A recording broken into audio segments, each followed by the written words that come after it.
Welcome to the Strategy and Leadership Podcast, the podcast that brings you practical advice, lessons, and stories from senior leaders and thought leaders from around the world.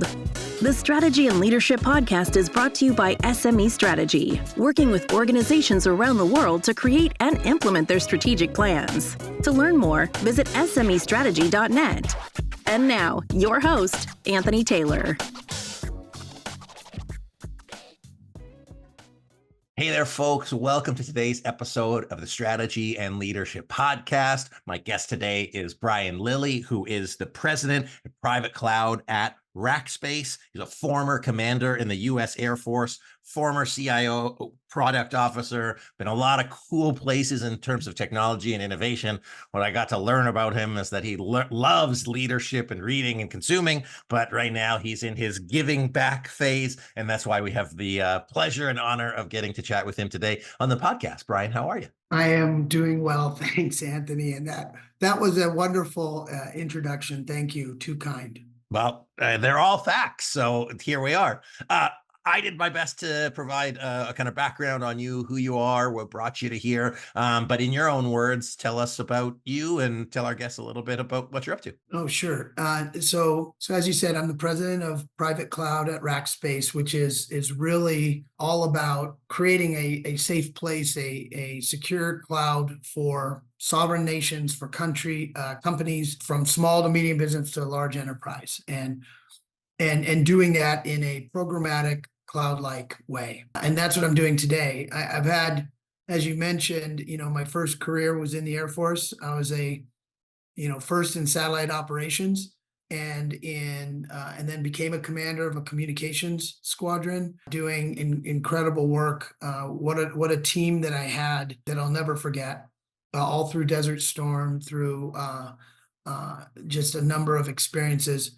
And then it really became tech jobs. It was first job out of there was Silicon Graphics, running IT, helped build the Googleplex, which ultimately ended up leaving SGI and became Google property. And then got to live and work in Europe with them, which was an incredible goal of mine that I got to achieve because of Silicon Graphics. And then really just went into VeriSign, moved into leadership roles in VeriSign, and then Equinix was my first C-level role as a CIO.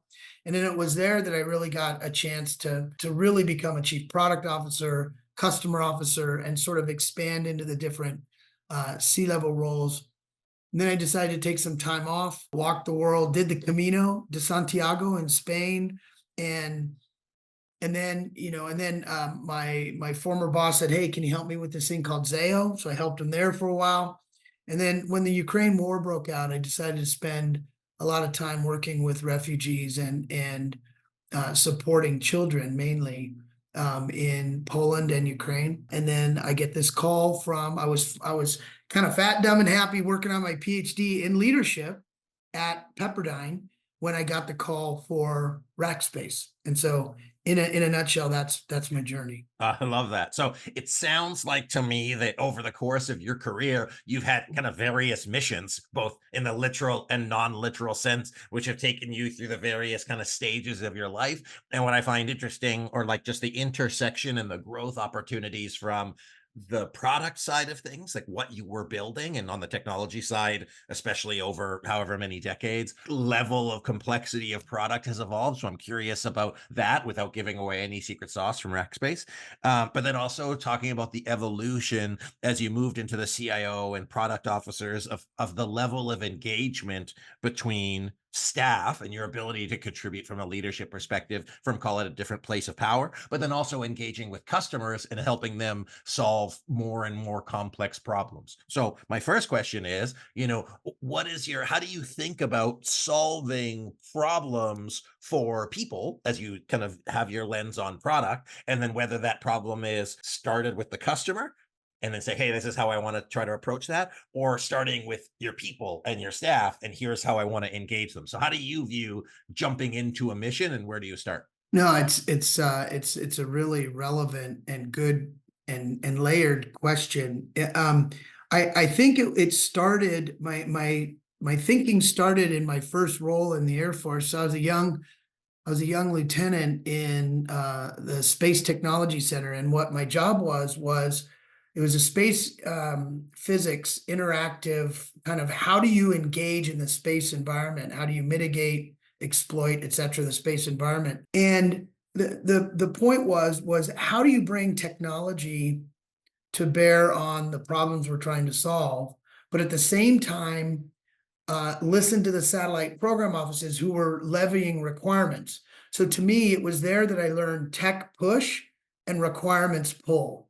Fast forward a lot of years, and I think through the years, that's evolved into both what you said, which is what I now use the phrase customer inspired innovation.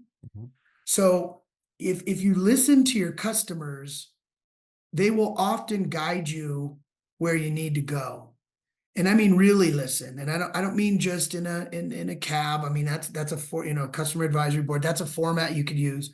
But it's really getting in there and working with your clients or your customers that you really understand the problems they're trying to solve. But if you only do that, then it's just like it's like Henry Ford said, right? If what was it? If you listen to the customers, they would have just said, build me a faster horse. And so you've got to have the tech push side. And that comes a lot from listening to your people. I've had engineers come to me in the past. We've created innovation in environments that encourage innovation. And you do that by creating that there's really no that you sort of fail fast and all the things that you've heard, but it's a psychologically safe place where they can bring up ideas that really may be off the wall, and you're not going to be made to feel stupid because you did that, and the idea generation that comes, and then if you could somehow bridge the gap and connect the engineers on your side with the engineers on the customer side, the people to people, and create ways to do that, I think you can get magic to happen. And then I'd say finally, and this is probably I'm the most grateful for my experience at Equinix. I was the CIO, but then I became the head of product. And then the last role was the head of customer, the chief customer officer. To me, that's a triangle, especially if you're a tech company and you, the CIO, are customer one.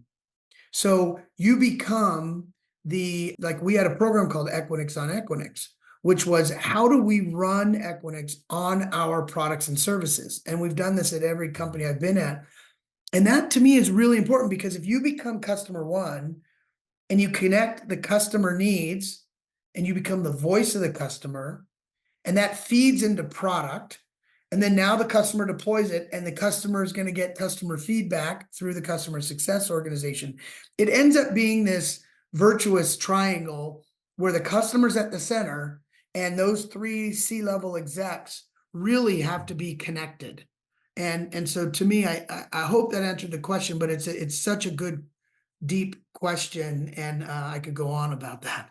Well, we will likely go on to some degree. And what I hear about this, by the way, since you like leadership books, 11 Rings by Phil Jackson, if you haven't read it, talks about his journey as a coach. And what I hear you describing, if for those basketball fans there, is the triangle offense, is that the ball moves around. But what we didn't talk about, which I'm sure you would have, is there are those 3 points where the ball moves, but what about everybody else? And so you have those 3 CIOs, or you have the relevant customers, but there's everything around it that creates space and movement, which drives that push and pull of people. And no one is ever static. And I think that kind of the undertones of what you shared, because there is the push from people, the pull from people, the customers, the internal, nothing is ever static. And that's probably what lured you from being fat and happy wherever you were into being able to drive both a push onto people to create something cool and pulling the best out of them. So I guess my next question is,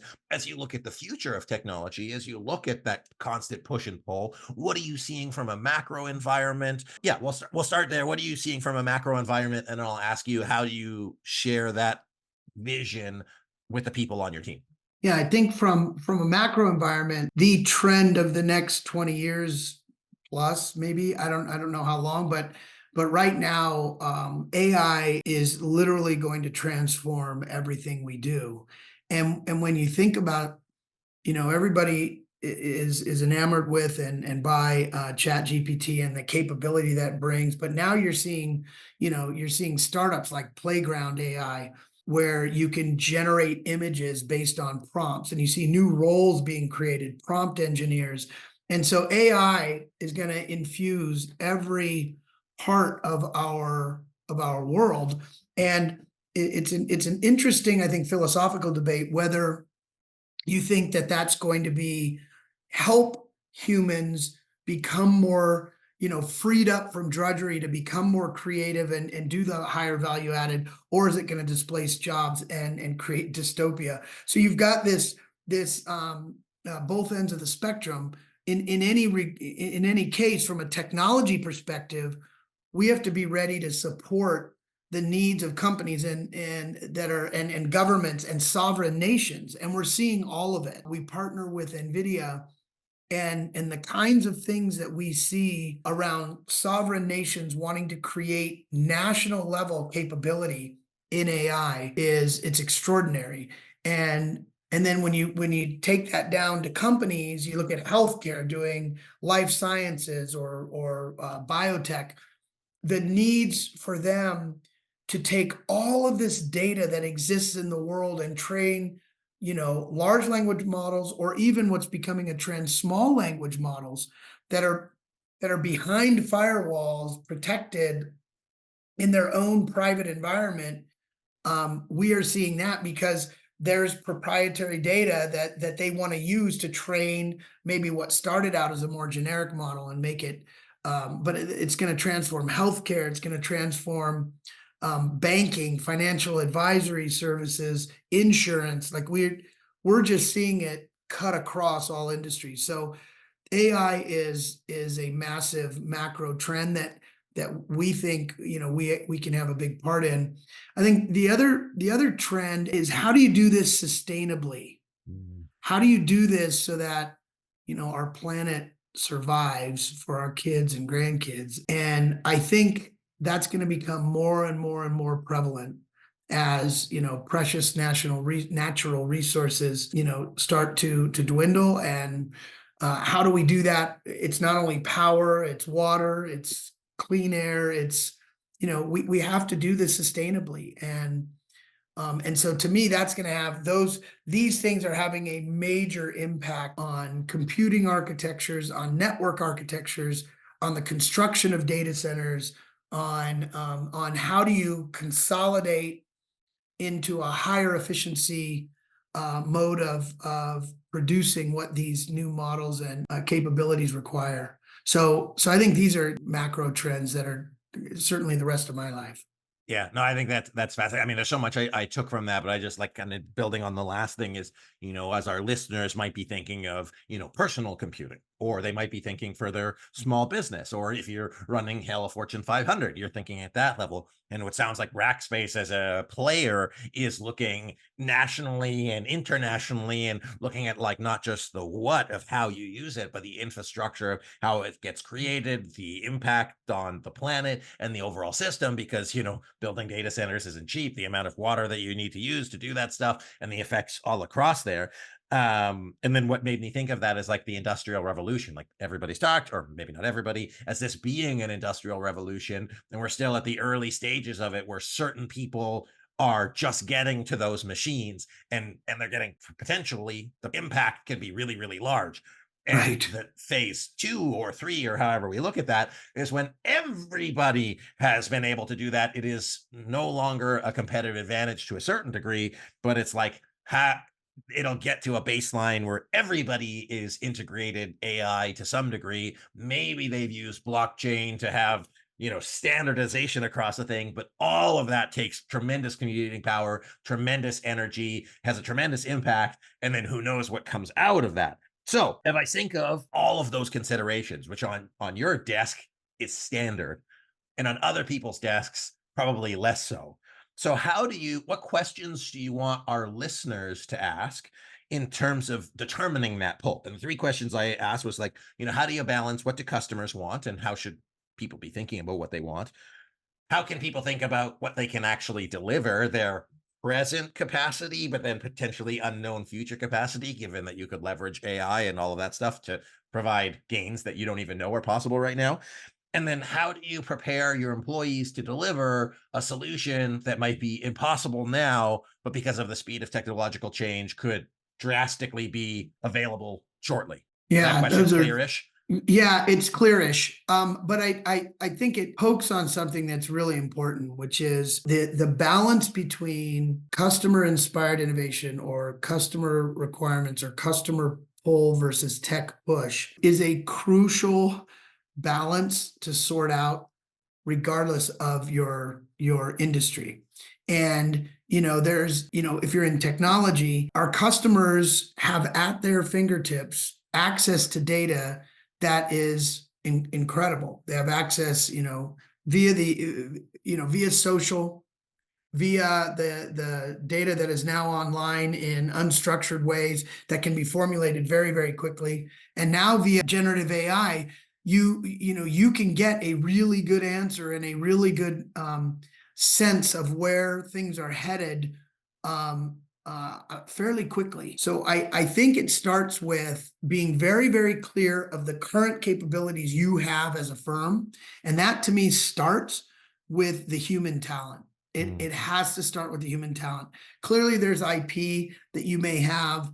There are other factors. You may have a location that is perfect for something. But at the end of the day, it's talent, and it's making sure that the customers that you serve, that you somehow tap into their talent because they have talent as well. Now, which is why I think companies used to sit within their four walls and used to have it ring fenced with firewalls, and we were a company serving you. In today's world, there is no ring fence. It's kind of a tapestry, or it's a set of partners. When I think of our business, we're a set of partners, and we have very deep expertise in cloud and OpenStack, in networking. But at the same time, we have incredible partners. I mentioned NVIDIA, but we have incredible partners with Dell and Palo Alto Networks and Datadog and Cisco and yada, yada, yada. And together, we create something that helps the customer. So I think it's not only the customer pull and our tech push, but it's our partnerships and the ecosystem that really create what's next. Now, how is that AI infused is a great question. And I think it's early days because I don't think we know the answer to, okay, if we can do X, if it's AI infused, can we do X squared, X cubed, or is it X plus 2? Like, is it arithmetic? Is it geometric? What level can we think about this? Now we are infusing our customer support teams with AI tool set that scans across the vast data we have. And that might be viewed as an X plus 2, maybe an X squared. It depends, but it's still early days. But so in terms of support models, I think it's very clear that companies can move from where they were to a level. But can you do breakthrough innovation, get that geometric? And I honestly, I wish I had the answer. I don't know. But we are starting to infuse it in product development. It certainly is interesting when you think about the productivity of a coder who can now give a prompt and get a piece of code written faster. And that may be a mundane part of the job, like I said, freeing them of the drudgery so they can really solve the hard problems. And we're starting to experiment with that. And that's got some very good potential. But to me, it's early days. Yeah. Well, when I think, and so going back to like, okay, yes, technology is a tremendous enabler, but at the heart of all technology is people. If we Absolutely. think 10, 20, 30 years down the road, what are we teaching people, and how are we teaching them to solve problems? Because they can't be programmed to solve linear problems, they need to solve geometric or exponential problems. So that's why, like, that's if you look at standardized testing, it doesn't really help you solve a thing. It helps you regurgitate. So like thinking models. And then what I heard you say was, looking at things AI infused and their potential upside could be exponential or geometric. And I think about it the same way as you said it, as a partnership multiplier. Like, technology isn't the only thing that's going to give you exponential growth, but looking at your partners to say, yeah, if I put 1 to 1 together, is it 1 plus 1, or is it 2 times whatever, or 2 to the That's power right. of?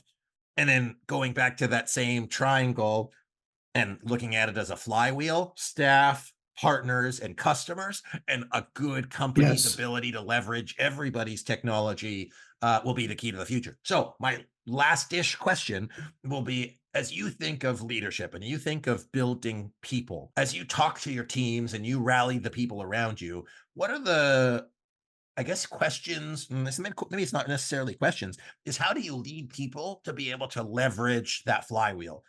How do you embody or have your teams think about the future, and what are the kind of conversations that you're having leading the people side of it within your business? It's a very specific question about leadership. So, one of the things that before I joined Rackspace, I was working, as I mentioned, on a PhD there at Pepperdine, and it's a neat program. It's called Global Leadership and Change. And what I realized is, I remember when I was interviewing to get in, I told them that I have a lot of years and I've done some reading, some decent amount of reading, but not really academic deep reading that you would need to do in a PhD, and understanding the different philosophies and styles. And there's a really good book I'll send to you afterwards. It's a compendium of leadership styles, and it just goes through with the academic research to back it up. It's really good. And so I remember I was challenged by this professor, Dr. Kiernan, and he goes, "Well, Brian, what's your leadership style?" I said, "Well, of course, it's whatever." And he goes, "Really?" He goes, "Why?" And so as I started to peel it back, I realized that I think you have to be consciously competent in the leadership model you choose based on who you are and the situation you're in. So what you specifically asked is, so my leadership style, where I firmly landed on authentic leadership, which is Bill George, where he talks about purpose, values, relationships, sort of self-discipline, and heart or compassion. And he outlines it really, really well in his book, True North. But then but it wasn't quite sufficient. So I sort of created my own model, which is that coupled with transformational leadership. And transformational leadership has a lot of similar things, but when it comes back to the question you asked about how do you lead, I would say that I lead with a handful of rules or principles that, and then I have a relative quote that goes with each. And I think it will answer your question. So number one is I guide using a North Star.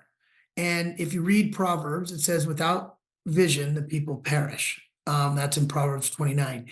And I've seen this over and over and over in my career, that if you don't have a North Star, whether that's a technological North Star, that's a mission you're trying to accomplish, a hill you're trying to take, a number of subscribers you're trying to hit, a way of being, and it's got to be coupled with this way of being. People don't, they can wander aimlessly in the desert. So I think number one is guide using a North Star. Number two is to set, expect, and communicate high standards. And this to me is really important. It's important to get the best team on the field or on the court, using the basketball analogy. And as Teddy Roosevelt said, he said, keep your eyes on the stars and your feet on the ground. So you have your North Star, but then you've got to have high standards, and people want to join high performing teams with high standards where they know they're going to be working with the best. So that's two. The third one is a strong encouragement around creativity and innovative thinking. And this to me is so crucial. And the quote here is from George Lois. He says, "Creativity can solve almost any problem. The creative are act, the defeat of habit by originality overcomes everything." And so I have seen innovative solutions solve small problems, and I've seen them solve incredibly complex customer related problems. And it started with a single engineer with an idea. But it requires the fourth principle, which is to demonstrate genuine care and a safe environment. This goes back to the psychological safety. And General McChrystal, he said, leaders can let you fail and not let you feel that you're a failure, not let you be a failure. That's really crucial to give them the space that it's a safe environment and that you care, and that, yeah, failure is going to happen, but you're not a failure. That idea or that act, whatever, may have failed, but you're not a failure. And that to me is a fine line. And then lastly, and this is I'm a member of I coached for 20 years, youth sports, and there's a thing called the Positive Coaching Alliance. It's excellent. It's about a dual goal coach, where you both want to win, but you also want to build character in these kids. And in this one, it's establish goals and reward results. And Zig Ziglar says, if you aim at nothing, you'll hit it every time. And you've got to do this. And so to me, if you wrap these 5 principles with an authenticity that says, this guy, this team, this environment is for real, your customers feel it, your team feels it, and people want to join that. It's an attraction. And so that's how I'd answer your question. Brian, thank you for that. And I will do a quick summary shortly, but as we finish up our time, I just really appreciate you chatting, because whoever decided to pull you out of wherever you were to work on this, I think they made a right move. And I think it sounds like you got a great team, and I'm excited for what's next for you. Can you tell our listeners a little bit more about where they can connect with you? And then I'll just kind of wrap up my thoughts on our chat today. Where can they connect with you? Where can they learn more about Rackspace? Absolutely. You can connect with me on LinkedIn. It's just Brian Lillie, or Coach Lillie is the handle. It's Coach Lillie. And at Rackspace, you can reach out to, or you can just look at rackspace.com, or you can reach out to me, and I'll be very specific. I had a wonderful startup reach out to me the other day and say, hey, I've got this issue. And we immediately got on the phone and we talked through it. And I think he's going to become a customer. We'll see, because I think we can solve his problem. So yeah, just reach out to me on LinkedIn, and I'm happy to get you connected wherever you need to go. Awesome. Well, first of all, Brian, thank you so much for joining me today. I mean, just going on the last thing is really helping everybody that you're working with, find that North Star wherever they're trying to get you, both from a vision perspective, a results perspective, creating an environment where they can be safe to perform and safe to fail. And in this kind of new unknown technological space, failure is a certainty. And so it's, right. It's just to learn. And then you mentioned the coaching alliance. And one of the things I met with a group called the MEP Alliance. And back in the day when camera phones came out, they all got together to say, hey, how do we figure out, what are the pixelations there? And so I'd be curious to see what technological alliances form in order to solve some of the world's biggest problems relating to data storage, data protection, data integrity, climate change because of technology, which again goes back to the customer, the people solving it, and being able to, create that integration to create great solutions. So Brian, I super appreciate you sharing. Just looking forward to whatever you guys come up with, because it's going to be big and audacious and cool. And to the folks around you on your team, kudos to them for having a great leader. And ultimately it's not about the leader, because I know you would probably correct me in saying that, but it's about the team collected around to solve the problem. So just again, Brian, thanks for being on the podcast today. Thanks for sharing. And I just appreciate who you are and what you do for the world. So thanks for being here. Thanks, Anthony. It's my pleasure. Folks, my guest today, Brian Lillie, who's the president of private cloud at Rackspace. There's going to be a lot of big problems. There's going to be a lot of big solutions, and you probably can't solve them by yourselves. So don't try. Make sure you get everybody around the table to create great things. So my challenge to you, what great conversation you're going to have today with your team to solve a big problem, whatever that problem might be. Folks, this has been the Strategy and Leadership Podcast. My name is Anthony Taylor. Thanks for being here. Thanks, Brian, again for sharing. And I'll see you next time.